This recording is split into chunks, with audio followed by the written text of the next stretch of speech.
নমস্কার বন্ধু, আপনি কি বিদেশ ভ্রমণ করতে চাইছেন?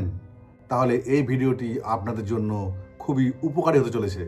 স্কিপ না করে দেখতে থাকুন আজকের এই ভিডিওটি। নমস্কার, আমার নাম প্রদীপ্ত দাস আর আপনারা দেখছেন আমার ইউটিউব চ্যানেল আমি প্রদীপ্ত। যদি আপনাদের বিদেশ ভ্রমণের ইচ্ছা থাকে তাহলে আপনার দরকার একটি বৈধ ভারতীয় পাসপোর্ট। এই ভিডিওতে আমরা দেখে নেব কিভাবে আপনি বাড়িতে বসে অনলাইনে পাসপোর্টের জন্য আবেদন করতে পারবেন। ঘরে বসেই দেখতে পাবেন পুলিশ ভেরিফিকেশনের পরে আপনার পাসপোর্টের স্ট্যাটাস। আপনার জন্য পাসপোর্ট ইস্যু হয়ে গেলে বা ডেলিভারি হয়ে গেলে সেটিও আপনি জানতে পারবেন। তাহলে দেরি না করে চলুন শুরু করা যাক। ভারতে 3 ধরনের পাসপোর্ট ইস্যু হয়।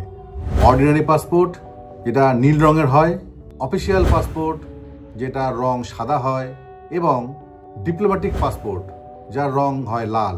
এই পাসপোর্টটি শুধুমাত্র কূটনীতিবিদদের জন্য। কিন্তু এই ভিডিওতে আমি শুধু অর্ডিনারি পাসপোর্ট নিয়েই কথা বলবো। পাসপোর্ট পেতে গেলে আপনাকে প্রথম কোথায় আবেদন করতে হবে জেনে নিন। প্রথমে আপনাকে আবেদন করতে হবে অনলাইনে পাসপোর্ট সেবা পোর্টালে। পাসপোর্ট সেবা পোর্টালে গিয়ে আপনি লগ ইন করে নেওয়ার পরে আপনার যাবতীয় তথ্য আপনাকে সেখানে ফিল আপ করতে হবে। যে সমস্ত ডকুমেন্টসের আপনাদের প্রয়োজন সেগুলি হলো নর্মাল ডকুমেন্টস, যেগুলো ভোটার কার্ড, আধার কার্ড, আপনার প্যান কার্ড, আপনার বার্থ সার্টিফিকেট, আপনার এডুকেশন সার্টিফিকেট, আপনার বাড়ির প্রমাণপত্র ইত্যাদি। সঙ্গে লাগবে আপনার 2টি passport size photograph, colour photograph. সব তথ্য আপলোড হয়ে গেলে আপনি ফিজ দেবেন, তাহলেই কিন্তু আপনার অনলাইন পোর্টালে আপনার পাসপোর্টের জন্য যে অ্যাপ্লিকেশান সেটা সাবমিট হয়ে যাবে।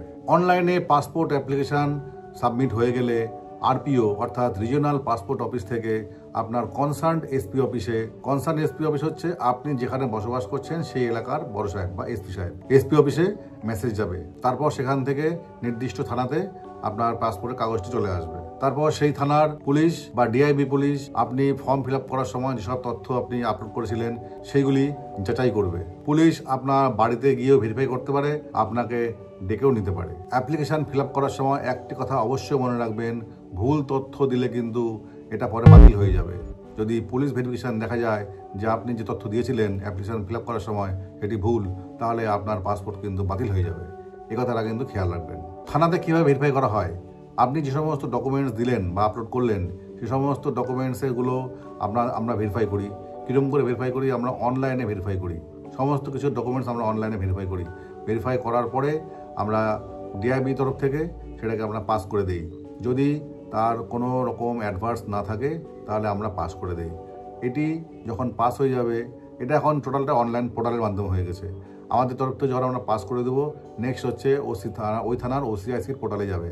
উনি যখন ক্লিয়ার করে দিলেন সেখান থেকে যাবে হচ্ছে জেলার ডিএসপি সাহেবের কাছে। উনি ক্লিয়ার করার পরে যাবে এসপি সাহেবের কাছে। উনি ক্লিয়ার করবেন, সেখান থেকে ডাইরেক্ট চলে যাবে আরপিও অফিসে। সেখানে সব কিছু ক্লিয়ার থাকলে আপনি কিন্তু পাসপোর্ট পেয়ে যাবেন। যদি সব কিছু স্মুথলি চলে যায় তাহলে আপনি 15 দিনের মধ্যে আপনার পাসপোর্ট পেতে পারেন। থানাতে পুলিশ ভেরিফিকেশন হয়ে যাওয়ার পরে আপনি কিন্তু বাড়িতে বসেই আপনি আপনার পাসপোর্টের স্ট্যাটাসটা দেখতে পাবেন যে আমার পাসপোর্টটা কোথায় পেন্ডিং আছে, পুলিশ অফিসে, থানাতে, এসপি সাহেবের কাছে, না কোথায় পেন্ডিং আছে, এটি কিন্তু আপনি ঘরে বসে দেখতে পাবেন। বর্তমানে পাসপোর্ট একটি এসেন্সিয়াল ডকুমেন্টস হয়ে পড়েছে, তাই পাসপোর্ট আপনারা সবাই করে রাখুন, এতে আপনাদের ভবিষ্যতে কাজে লাগবে। কিন্তু এখানে একটা জিনিস খেয়াল রাখতে হবে যে যদি আপনার নামে কোনো ক্রিমিনাল কেস পেন্ডিং থাকে, পেন্ডিং এ অর্থেই বলছি, দেখা গেল যে আপনার নামে একটা ক্রিমিনাল কেস হয়েছিল কিন্তু কেস চলার পরে আপনি সেই কেস থেকে বেকসুর খালাস পেয়ে গেছেন, পাসপোর্ট পেয়ে যাবেন। কিন্তু আপনার নামে যদি কোনো ক্রিমিনাল কেস পেন্ডিং হয়ে থাকে তাহলে কিন্তু আপনি পাসপোর্ট পাবেন না। এটা মাথায় রাখবেন। পুলিশকে বা অফিসে কোথাও কোনো ভুল তথ্য দেবেন না, ভুল তথ্য দিয়ে বিব্রত করবেন না। আমরা অনেক দেখেছি যে নিজের নামে কেস থাকা সত্ত্বেও কোর্টে গিয়ে স্ট্যাম্প পেপার এফিডেভিট দেয় যে আমার নামে কোনো কেস নেই।